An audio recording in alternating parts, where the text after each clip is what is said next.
Russell Brand, Narcissist, Part 12. Hello, I'm H.G. Tudor, continuing the consideration of the evidence that exists to make a determination as to what Russell Brand is. As I have pointed out throughout, we're analysing, could he be a narcissist? Or is he an empath, a normal, or narcissistic? Might there be something else at play? I've demonstrated to you various behaviours and what they could mean. And in many instances, I've also demonstrated that they can be viewed in two different ways. And therefore, ultimately, what one has to do is look at the behaviour in its totality over a period of time to then make an appropriate determination. You can never make a determination on one activity alone. There are so many differing factors that could mean that somebody could behave in a way which is that which ordinarily might be the behaviour of, say, a narcissist or a psychopath. But it is a one-off aberration. Everybody is capable of behaving in a way which is devoid of emotional empathy. But there are other indicators that one has to look at over a sustained period of time before we reach a determination. And it is important, as part of this neutral analysis, is to point out to you the instances of behaviour which could be one thing or another, to keep an open mind about the topic. A further piece of evidence that has come to light emerges from the Telegraph newspaper. Neil Johnston writes, video emerges of Russell Brand joking, "I raped someone once."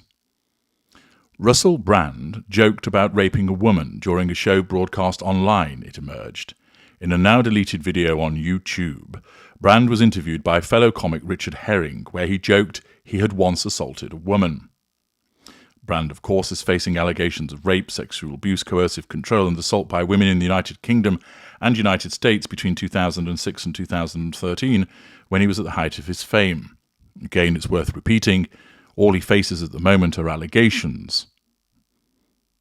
He has not been charged, put on trial, or convicted. He has vehemently denied all allegations, which were made as part of an investigation by Channel 4's Dispatches and Sunday Times over the weekend. Brand is known for his crude and sexualised scripts, and speaking to Herring's Leicester Square Theatre podcast in 2013, where he claimed he was a mundane bloke from Essex from a single-parent family. In the recording, which has also been removed from SoundCloud, he said that he became a pretty comprehensive show-off before adding, "Oh, I also raped someone once," prompting laughter from the audience. "I killed her after," he added. Now, is this an actual admission of such behaviour?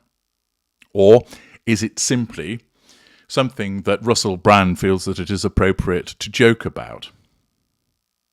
And it is now being thrown back in his face alongside these other allegations. Bear in mind that there must be some context to this. Brand has made a living hitherto from being a controversial, in-your-face comedian. There are plenty of other comedians who come out with risque comments, and therefore are they being subjected to the same level of scrutiny that Brand is? Or is it the case that when one looks at this remark in the context of the other allegations, it actually has sinister overtones?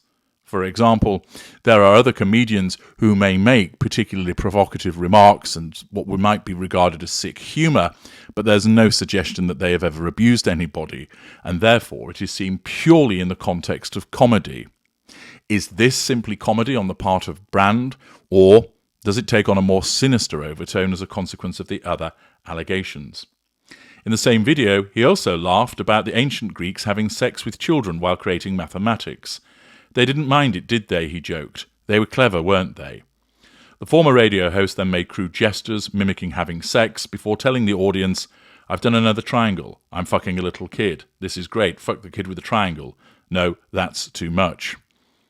Again, is this simply crude humour on his part, or does it belie something else? Nobody is suggesting that Russell Brand has abused children. However, the fact that he deems appropriate to talk about such matters, is it just simply humour on his part, or poor boundary recognition and a lack of accountability for talking about such topics? Added to this, it has also been revealed via the BBC that Russell Brand says that a woman says that he exposed himself to her, then laughed about it on a Radio 2 show. Nomir Iqbal from BBC News explains that a woman has accused Russell Brand of exposing himself to her and then laughing about it minutes later on his BBC radio show. The woman says it happened in 2008 when she was working in the same building as the BBC in Los Angeles. The encounter left her stunned, she says.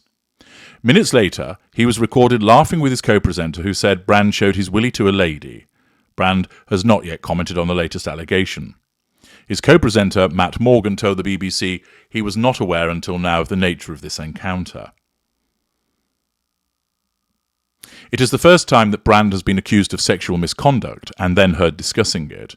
It also raises questions for the BBC about how part of the show, which was pre-recorded, was allowed to be broadcast days later.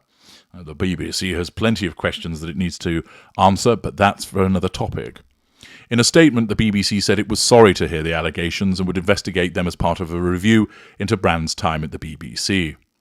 4 other women have also accused Brand of sexual assaults and rape between 2006 and 2013. He has denied the claim, saying his relationships were always consensual.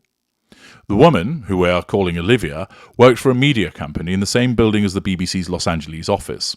On the 16th of June 2008, she says she answered the door to Brand and his team, who were there to pre-record an episode of the Russell Brand Show for Radio 2.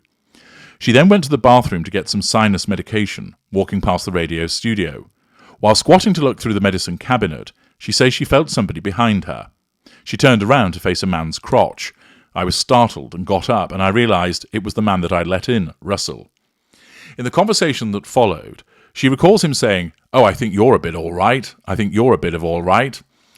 She says he told her he was going to call her Betty. When she said that wasn't her name, she says he replied, "Well, I'm gonna fuck you." And I said, "No, you're not." She says he then pulled out his penis on his hand and pretty much served it to me as you would be serving someone some food. She says the door to the bathroom was closed and she felt trapped. There was a bit of banter going on because I didn't know what to do. Olivia says he then put his penis back in his trousers and she heard someone banging on the door. She says someone from his team called for him, at which point Brand left. If this is accurate evidence, this again shows a lack of boundary recognition, intimidatory behaviour. It shows a sense of entitlement to behave that way, a lack of emotional empathy for the woman affected by this conduct, and an absence of accountability. Olivia says she returned to her desk in disbelief at what had happened and texted a BBC employee in the office about it. He told her that he knew that what had happened because Brand was talking about it in the studio. Again, if this is accurate, this shows an absence of emotional empathy and a sense of entitlement to belittle the victim in this way. Following the investigation by the Sunday Times, the Times and Channel 4's Dispatches programme into Brand's alleged behaviour published earlier this month, Olivia says she tracked down a recording of the programme. The episode, which aired on the 21st of June 2008, features an exchange between Brand and Morgan. Morgan says it's been 25 minutes since he showed his willy to a lady. Brand, laughing, "Very easy to judge, very easy to judge." Morgan, the receptionist. Brand, laughing, "Luck." Morgan, "Receive this." Morgan adds he got told off for ringing a bell. Minutes later, he's showing his willy. Brand can be heard laughing in the background. Olivia, who has never worked as a receptionist, says she felt disgusted when she heard it. "I feel ashamed, but more so I wonder had something been done, perhaps there would have been fewer women who would have done horrible things too, which we're reading about in the papers now." In a statement sent to the BBC via his legal team, Morgan said, "I was not aware until now of the nature of this encounter. I have expressed my regret now looking back at the impact of the show, and this is a further example. The recent coverage has been very distressing to read, and I reiterate my absolute condemnation of any form of mistreatment of women." Olivia never made a complaint, but said she hoped that someone from the BBC would contact her after hearing the recording. That never happened. I thought to myself, oh, that's a bit strange, nobody's come to say sorry to me for his behaviour. So I thought perhaps that particular audio, because it was so graphic, had been cut out, which is probably why I never pursued it.